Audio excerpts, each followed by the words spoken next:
Guys, Mr. Fluffy Pants here, and today guys, another video, and today guys, we're reviewing The Tomorrow War, which is a Amazon Prime original movie, which, it was scheduled to come out in theaters, but Amazon Prime bought it up, but it stars Chris Pratt, and it's pretty much about, there's this war against these aliens in the future, and, humans are losing big time, so they time travel back in time to, draft people to fight in this war that's happening in the future, which is a really cool concept and idea. And whenever I heard about this concept and idea, I was like, okay, that seems pretty cool. And Chris Pratt's involved. I love Chris Pratt, but what was interesting, this movie was supposed to come out in 2020, and some people actually did end up seeing it in theaters back in, like, September of 2020, but, it's just now coming out, but, it's produced by Paramount, but, honestly, I kind of wish this was in theaters, but, just glad we're getting to see it in general, but, I'm going to be going in spoilers, but, if you, for a little review of non-spoilers, I will say, if you're really just looking for a fun kind of sci-fi war movie, you're really gonna love this movie because it's got some heart in it too. But I love Chris Pratt in it so much. But the alien designs are really interesting, and just this whole future they created and the kind of world building about what if this did happen is very interesting. And the casting in this movie is just fantastic. Like I forgot. I think his name's Charlie or whatnot. I love him. He's probably one of my favorite characters. But there's just, J.K. Simmons in this. There's just so many good people in this movie. And I would just really suggest if you're just looking for a fun time and if you're really going this movie thing, it's going to be like a, I don't know, like a 1917 but futuristic. Like, it's not gonna be like that at all, and this is just supposed to be like a really fun movie. I probably give The Tomorrow War probably about a 8.7 out of 10. Like, it was really enjoyable. My only complaint with it is it kind of feels like it ends like twice. If you see the movie, you know what I'm talking about. But it is a little overly long, but overall, looking at the whole package, I think it does feel good. But whenever you get past that first, that quote unquote first ending, it kind of feels like long, but it kind of pulls you back in, I guess, for say. But okay, now we're going into spoilers now. So if you want to go see it, go see it. But it's on Amazon Prime, so most people got it can watch it for free. But so overall for spoilers, whenever, like I said, the world building is, like, really great. I love, like, the opening scene where, we see them come onto the football or the soccer field on the World Cup, I think it is. But, and then they start recruiting people, and then we get, like, a flash forward. There's, like, a draft and everything. And then, and also, there's some weird time travel logic going on here where they're, like, it's, the two, like, because they only got one jumping, like, one time travel thing. Like, it's like, they have one in the future, and then they I guess they established one in the past whenever they time traveled back. But pretty much they explain it as two rafts on a river. They stay the same amount apart because, one person's like, why can't we just travel to the beginning of it? And they're like, that's not how it works since we have, like, an actual, like, thing in the future. It's kind of like, your time keeps moving to our time, which I think is really interesting because it seems like every movie now is coming out, like, some, kind of new time travel logic. And I will say this probably makes as much sense as the Avengers Endgame time travel logic. So, it's not like Back to the Future quality, but I mean, it's not like the most convoluted thing ever. But, I really like the scene, when they first, the actual thing that transports into the future where they start floating up. That's really cool. And then also the creatures designs are absolutely terrifying. Sometimes the CGI is a little spotty, but that first scene when they're in the stairway and we really get a good look whenever they shine the flashlights up at it.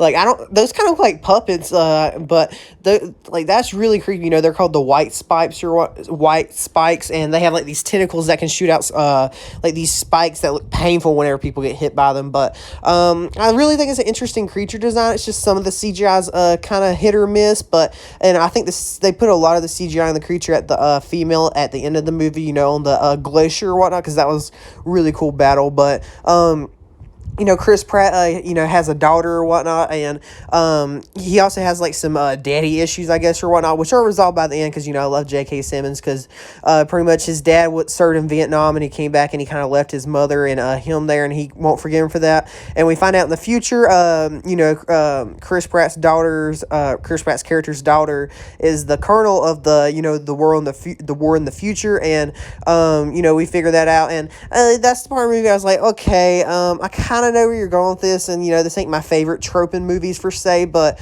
I definitely think they pulled it off pretty well because they do. I think the kind of thing they set up was interesting because of Pratt's character's daughter being like that. Which I forgot I think his name's Dan Forrester in the movie, but his, pretty much, his daughter in the future's like, yeah, you did the same thing after you came back from the war, you kind of left us, and, she's kind of a little sour about that, which, so is Chris Pratt, but, or I'm sorry, Dan Forrester, but, and, throughout the movie, they're trying to, they pretty much capture this female, which that scene was a little like, okay, y'all are just going to get that close up to it, even though in the city in Miami, we saw how deadly they were. And that was just a really great introductory scene to see how kind of like thrown together this human alliance is and how they're just really throwing in people from the, really anybody that can into the future war, because some of them are just there for like killing or whatnot, but there's also like this one guy, and this is like his third time being deployed. They get deployed a week at a time, and he he's got like a claw around his neck, which is like from the first one ever killed in Russia or something like that, but he's like he's kind of like battle hardened. He's like, why are you trying to make these guys soldiers? They're just gonna get killed because Dan Forrester has like some he was ex-military. He was in Iraq or whatnot, so that definitely does help him. But that opening scene, we just get to see the brutality of the white spikes or whatnot and the pure number of them. And, in the future, it says the Earth has less than 500,000 humans on the Earth, which still, pretty low, still pretty low. But I feel like that's a lot more than the severity they were trying to make it out to be. But then, like 8 billion to 500,000 is a big drop. Don't get me wrong. But, and also I would like the logic they have, like, because whenever there's like, okay, yeah, he dies in a couple years from a car accident, which we also learn from his daughter in the future. And, him and, I forgot his name. I said it earlier, but it's like his friend he meets while he's like in, getting trained or whatnot. The, black guy, I forgot his name. But he's like, he's also like smart with science or whatnot, and they're both thinking like, okay, so most of the people here are over 40, or so that means they're dead by the time the war happens to prevent paradoxes, and then the people training them are really young, so they weren't born yet. To also help prevent paradoxes, which I think that's honestly really smart, and I really like that they threw that in there just because, but. And then you also got like the whole fight at the end, which they're trying to figure out the toxin that can kill the white spikes or whatnot with because they got that female white spike chained up inside, like really interesting. Like it appears that the future's base is like set up in the Bahamas, but it's like really cool because it's like on these oil rigs and it's kind of built up on these oil rigs, and they have like perimeters around like landmines and all that. I think it's really cool because in the Bahamas it's a popular cruise spot or whatnot. You see like these using these old like broken down cruise ships and stuff. It's just really cool. But that's pretty much where the final battle comes place after they get the toxin. His daughter's like, okay, we gotta send you back and you get all the supplies. You like build up the supplies and whatnot, and you're gonna end the war before it starts. And then there's like this huge final stand, which is really cool. A bunch of shooting here and there, but pretty much one of those old defunct cruise ships pretty much ends up getting too close to the main rig or whatnot, and catches fire and explodes, and then pretty much his daughter gets stabbed by a white spike, and she gets dropped in, and it's really probably the coolest shot of the movie is when it's like in slow motion, all the white spikes in the water, which kind of reminded me of Aquaman with all the trench or whatnot. But and then he's jumping after her, and then he gets sent back to the back to his time or whatnot, which because it's like 7 days at a time, but he gets his friend, the one guy that had been deployed 3 times, and then the other guy, I can't believe his name slipped my mind, but I already said he's my favorite character, but his name slipped my mind, but and his dad. So pretty much they figure out from the claw that it has like this ancient volcanic ash, which is only from some volcano in China or Korea. And one thing they set up earlier in the movie is, in Chris Pratt's class, this kid is like a huge volcano nerd or whatnot, which is a little plot convenient, but they figure out that this volcano erupted, like 467 AD or something like that. I'm surprised if I actually got that number right. And it settled on this mountain in Russia, and because in the future, like, oh yeah, the day that these white spikes emerged, we did not find a crash site or whatnot whatnot. And, you know, they're thinking, like, maybe it's always been there because turns out in the future the glacier melts that the ship's in, and, you know, that's how they get released. But and, you know, it also, you know, a little convenient that that guy had, like, one of the first white spikes from the creatures or whatnot, you know, before they started reproducing, that had that volcanic ash in it or whatnot. But, I don't know, a little weird. But, you know, they, him, his father, and some, the people from the future, and, you know, the two guys he, served his, weekend, go up to the glacier, find the ship, blow it up. They start, you know, using their serum or whatnot. Pretty much the guy from the future, and then the, you know, the guy that had the claw that been deployed 3 times, he learned that he was supposed to die in 7 months from cancer anyway. So he's like, I'm going to go out my way and, you know, not die a slow death. So pretty much they put a C4 inside the ship, and him and the future people blow up inside the ship, you know, destroy all the white spikes or whatnot. And I also love that the one guy, you know, he kills his first white spike, you know, with like a literal chainsaw, which is just really cool. But and we get this very epic final battle between like the female pregnant white spike on top of a glacier with J.K. Simmons' character and Chris Pratt's character, and it's really cool because you think, oh, they're gonna make, you know, his father sacrifice himself to show his son he really loves him, and they're about to do that, but then Chris Pratt's just like, nah, we're not doing that, and, like, you know, kills the white spike finally. And also I have to say, there's some really funny lines in this movie too. Like at the beginning when Chris Pratt goes to see you know, his father or whatnot, he's like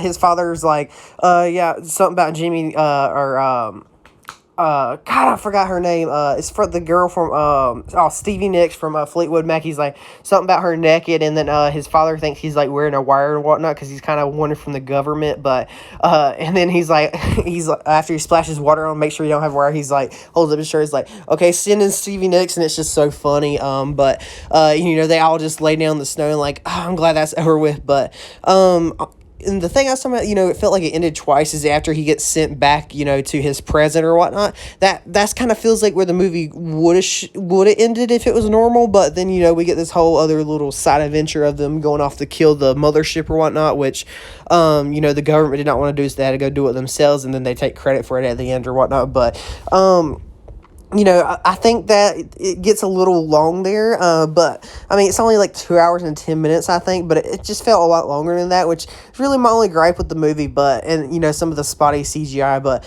honestly, like I said, this movie's really enjoyable, and I love the concept and some of the stuff they introduced in the movie. Like, I love the whole thing about, you know, getting older people that are already dead by the time the future happens to avoid paradoxes and stuff. Like, that's just, you know, a really cool idea to me, and, you know, some of the stuff with, like, his daughter in the future, I felt was a little, you know, kind of weird for the plot or whatnot, but and you know, that huge final stand in the future was really cool. But like I said, I give this movie about an 8.7 out of 10. I would really highly recommend it if you haven't watched it, but I mean, you already listened to all my spoilers about it. But yeah, like I said, I really, really love this movie. I kind of wish I got to see it in theaters, like on a big screen, but like I said, at least we're getting to see it, period, because, you know, I love Chris Pratt. But anyway, guys, let me know what you guys think about the Tomorrow War down below. Check out my Twitter and Discord, link in the description. Like and subscribe for more. Check out some other videos. I'll see you guys later.